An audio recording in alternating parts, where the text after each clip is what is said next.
Hola, hola, ¿qué tal? ¿Cómo están? Bienvenidos a este espacio informativo en Serio Noticias Nacional. Yo soy Meritza Iglesias, me da mucho gusto poderlos saludar ya en este jueves 3 de abril del año 2025. Gracias por estar con nosotros, por estarnos sintonizando a través de las diferentes estaciones que hacen que esto sea posible, porque usted nos puede escuchar a través de su radio en Michoacán, en Jalisco, en Veracruz, en Puebla, en el Estado de México, en la Ciudad de México, en el Estado de Morelos, en el Estado de Guerrero y en la Riviera Maya. También bienvenidos a nuestros amigos de Chicago, en Estados Unidos, quienes nos están escuchando, la ciudad con más mexicanos en todo Estados Unidos. Hablando de Estados Unidos, más adelante le tenemos información que seguramente usted estará muy pendiente sobre lo que estaría sucediendo este 2 de abril. Como todos los días, me da mucho gusto poder saludar a mi compañero y amigo Osvaldo Salazar. Osvi, ¿cómo estás? Hola Meritzi, muy buenos días, muy bien, gracias a usted que nos acompaña desde bien tempranito para estar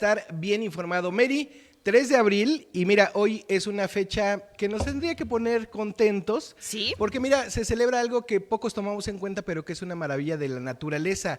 Es el Día Mundial del Arco Iris. Mira, El arco qué iris bonito. que se forma cuando las luces del sol atraviesan las partículas de agua que existen en las nubes y se da el fenómeno de la refracción. Exacto. Las gotas actúan como un prisma que descomponen la luz y hacen que el ojo humano pueda percibir 7 colores. ¿Por qué 7? Bueno, pues es la capacidad que tiene este órgano de los humanos, pero en realidad el arco iris y la refracción de la luz hacen que se vean hasta cientos de colores y tonalidades de ellos. Mire, para que precisamente un arco iris ocurra, es necesario que se produzca la reflexión y la refracción de la luz. Los colores que se componen en el arco iris son muchos, pero el ojo humano apenas comienza a detectar 7, y en orden te los digo, Mary, porque a veces hasta se me olvidan después de Me la parece primaria. muy bien. Es el rojo, naranja, amarillo, verde, cian, azul y violeta. Esos son los colores que tiene la capacidad del ojo humano de percibir. Y bueno, no está lloviendo, no está cayendo ningún tipo de precipitación. Vamos a ver si el día de hoy se presenta un arco iris. No creo, pero bueno, hay que tenerlo presente. Oye, y los mitos que existen alrededor del arco iris, Ay, ¿no? sí es De no lo cierto. señales directamente, del colocarte por debajo del arco iris, Ajá. o de si el arco iris realmente tendrá un principio y un fin, y quién conoce el principio y el final del arco iris. Y además acuérdate que al final del arco iris puedes encontrar una olla de oro, ¿no? Exactamente, esos son parte de los mitos o las historias que se han generado a lo largo de la historia en torno a este fenómeno natural que, bueno, el día de hoy justamente podemos celebrar su día, el Día del Arco Iris. Y una cosa más rápida, sí, en 1973, también un 3 de abril, se realizó la primera llamada telefónica desde una línea móvil, o sea, desde un teléfono celular a una línea fija. Así es que esto que ahora tenemos y gozamos con los teléfonos inteligentes, estamos a años luz de 1973, Claro. cuando apenas se dio la primera llamada. Y que desde luego los celulares en ese momento, bueno, los teléfonos móviles no eran, pero para nada así de prácticos como los conocemos ahora, ni con todas las funciones, ¿no? La única función que tenía era la de poder llamar Así o es. recibir llamadas en ese entonces, pero bueno, el tamaño también era enorme de los dispositivos. Los famosos ¿no? tabiques. Exactamente. Mary. Enorme para traerlo en la cintura, enorme para traerlo en la mano, ¿no? Pesaba Para- como 1 kilo. Exactamente, pero bueno, empezaban a darse estos grandes pasos, estos pasos agigantados hacia la evolución de la tecnología. Pues ahí están 2 datitos que le pueden servir a usted, o por lo menos para que los tenga en la mente y tenga de qué conversar este día. Exactamente. Esto es la información que usted no se puede perder en este jueves. Estas son las imperdibles del día. Estas son las imperdibles del día. Es momento de conocer los hechos clave, la información relevante y lo más destacado en un solo lugar. Aquí están todos los detalles. Estábamos todos prácticamente a la expectativa de qué es lo que estaría sucediendo o se estaría anunciando este 2 de abril después de esta segunda pausa que se le había dado a México en torno a que se le empezaran a aplicar aranceles por parte de Estados Unidos en diversos productos. Se estaba a la expectativa porque prácticamente se ha cumplido con todo lo que el presidente del país vecino ha solicitado, más elementos en las fronteras sur y norte, la entrega de algunos capos incluso hacia Estados Unidos, entre muchos otros temas relacionados a migración y seguridad. Se le ha permitido incluso que intervengan, que lleguen hasta territorio mexicano algunos elementos para poder brindar capacitación, que haya algunos drones, entre algunos otros temas. Después de esto, se estaba a la expectativa de qué sucedería este 2 de abril y cuál sería el anuncio que alrededor de las 2 de la tarde, hora México, y 4 de la tarde, hora Washington, se estaría informando por parte de Donald Trump con respecto a los aranceles. Así es como lo planteas, Mary, México cumplió prácticamente e incluso con una estrellita con las condicionantes que fue dando a conocer el gobierno mexicano sobre este diálogo con el gobierno de Estados Unidos. Pero se llegó la fecha fatal y miren, no fue tan mal para México, sí, no fue tan mal para Canadá. Sí hay una sacudida en torno a las economías de todo el mundo que ayer estaban reaccionando de primer momento, así como se dice, a bote pronto de estas medidas. Y es que mira, el anuncio del presidente Donald Trump de aranceles recíprocos y generalizados a los socios comerciales de Estados Unidos, dado a conocer ayer mismo, va a afectar a las principales economías de la Unión Europea, que se enfrentarán a aranceles del 20%, según lo que fue anunciado ayer, y que, por ejemplo, en otro caso, China absorberá hasta un 34% de aranceles adicionales a los gravámenes que ya existían. Exactamente. ¿Qué es lo que pasa con México y Canadá? Bueno, México y Canadá, dos de los mayores socios comerciales de Estados Unidos, no estarían sujetos a nuevos aranceles, además de los gravámenes que el presidente había anunciado previamente para los vehículos importados, los repuestos automotrices, el acero, el aluminio y cualquier otro bien que no se comercialice según las normas del tratado entre México, Estados Unidos y Canadá.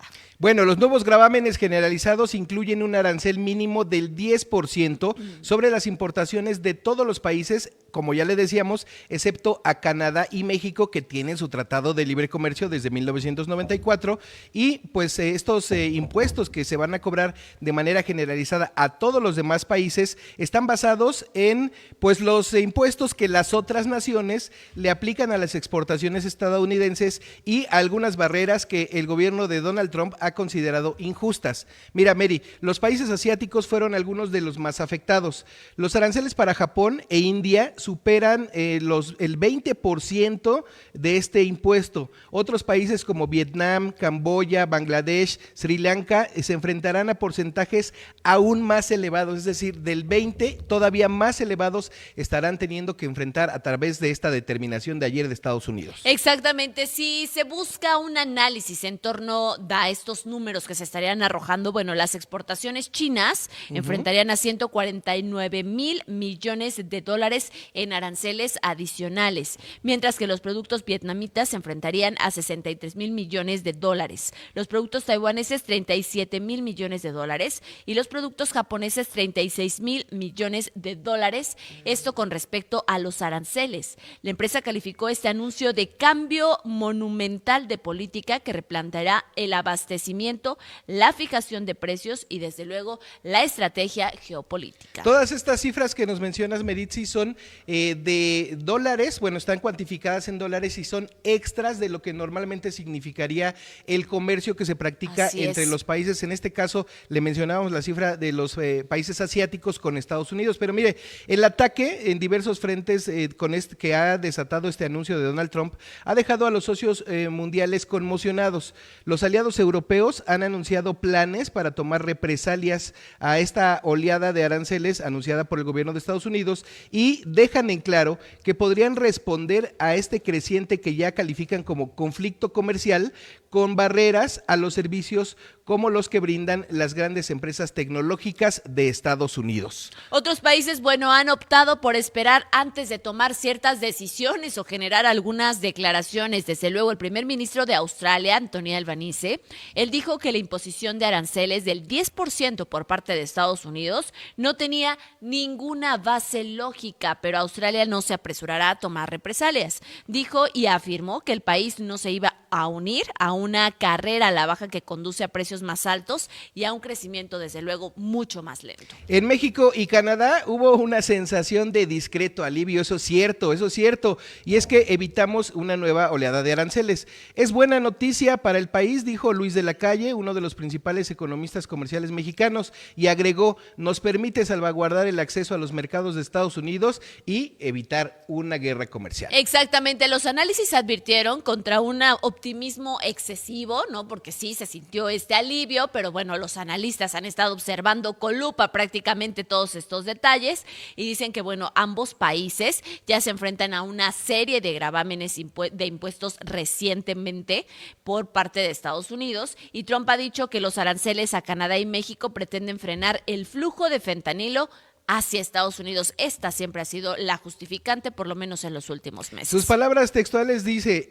he preservado una serie de elementos importantes de nuestra relación, así lo señaló el ministro de Canadá, Mark Carney, que señaló que los aranceles por el fentanilo, por el contrario, siguen vigentes y que desde ese país, desde Canadá, van a tomar medidas especiales para combatir esta decisión arancelaria con una estrategia de contramedidas. Exactamente, desde luego que ya hay declaraciones por parte de las autoridades mexicanas con respecto a cuáles serán las medidas que se estarán tomando respecto a este tema, y es que dice, hay un plan de fortalecimiento de la economía, es lo que dice la presidenta de la República, Claudia Sheinbaum, ante estos pues nuevos aranceles que en realidad ya habían sido anunciados, porque como se mencionaba el día de ayer, se seguiría respetando los que se encontraban dentro de este tratado comercial entre México, Estados Unidos y Canadá.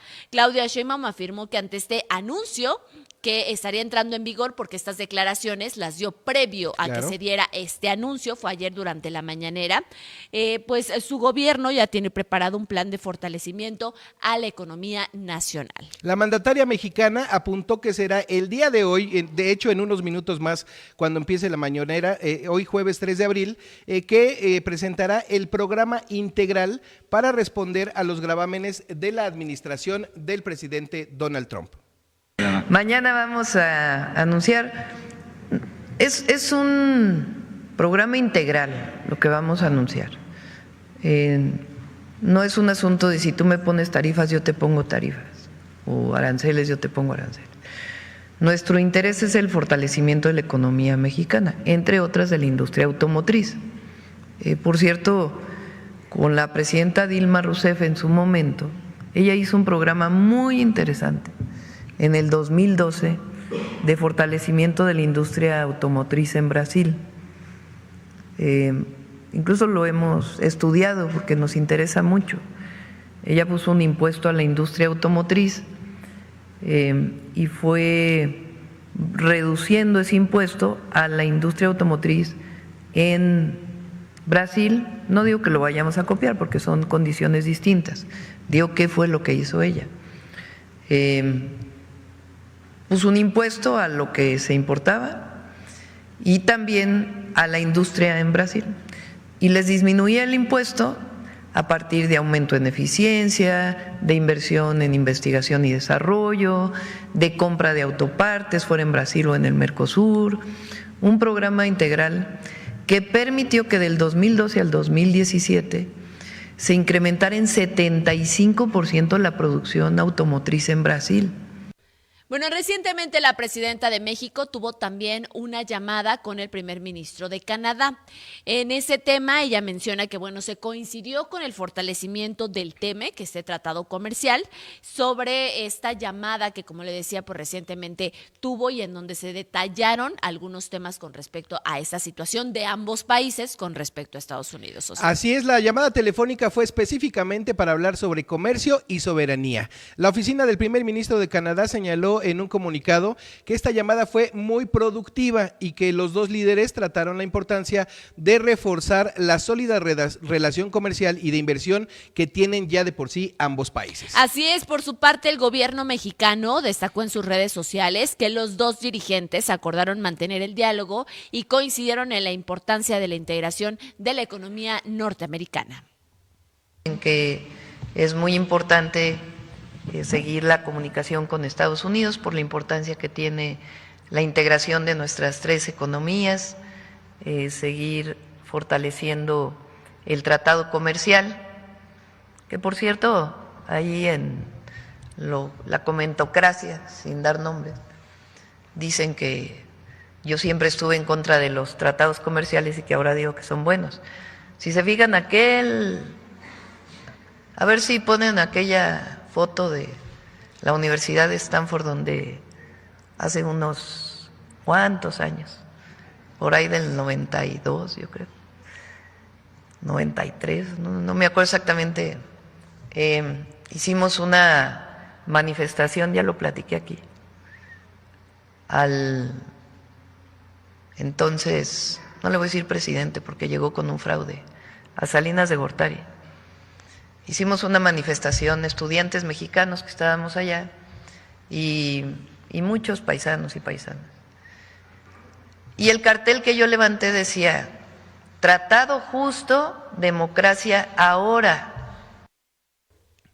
Y bueno, las autoridades mencionan que la economía mexicana se encuentra bastante bien. La presidenta Claudia Sheinbaum apuntó que la economía mexicana pues se encuentra bien al presentar los últimos datos sobre el tema de empleo y recaudación con respecto al mes de marzo. Destacó que en marzo de este año, este 2025, se rompió el récord en generación de empleos formales, el cual es registrado por el Instituto Mexicano del Seguro Social. Mira, en marzo de 2024, el año pasado, no fue muy bueno, incluso hubo una pequeña caída y ahora hay un incremento de 34,179 nuevos puestos de trabajo. Este es un muy buen dato según lo que opinó la presidenta. La jefa del Ejecutivo Federal celebró que los contribuyentes del país cumplan con el pago de impuestos, lo que aumentó los ingresos del gobierno federal.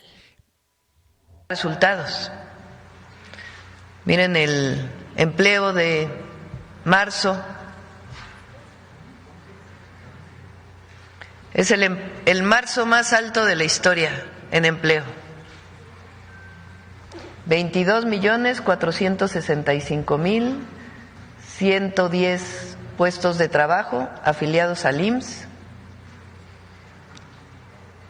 Del 1 de enero al 31 de marzo se crearon 226,731 empleos formales.